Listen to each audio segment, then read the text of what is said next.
ఏం చేస్తున్నారు ఎక్కడుందా ఎరా చేసిట్లు ఆడుకుంటున్నారా పడుకోమంటే పడుకోర్రా బాబు మీకు నిద్ర వాల్యూ ఇప్పుడు తెలియదు పెద్ద అయ్యాక తెలుస్తుంది కరెక్ట్ ఇది కరెక్ట్గా చెప్పావయ్యా పడుకుంటే ఇదే వేరబ్బా ఎంత ఫ్రెష్గా అనిపిస్తుందో ఈవిడ ఎక్కడ ఉందా లేచి వచ్చావా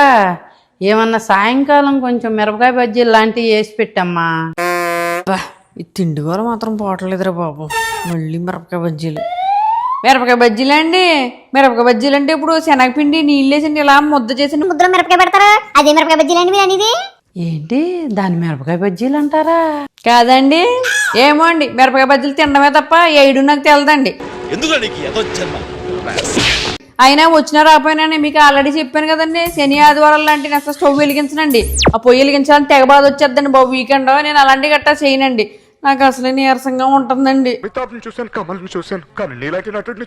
డాక్టర్ చెప్పిన మందు నీకు పని చేయటం లేదు అయితే నా దగ్గర ఓ షట్కా ఉంది మతగా చెప్పింది నాకు అది ఇస్తారా నీకు అవునండి ఏంటండి బాబు అది ఏం లేదమ్మా కొంచెం అల్లము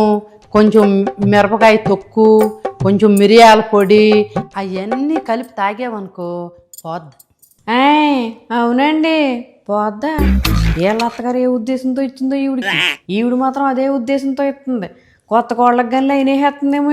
ఏమిటండి మీరు మాట్లాడేది అయ్య బాబోయ్ అతేగండి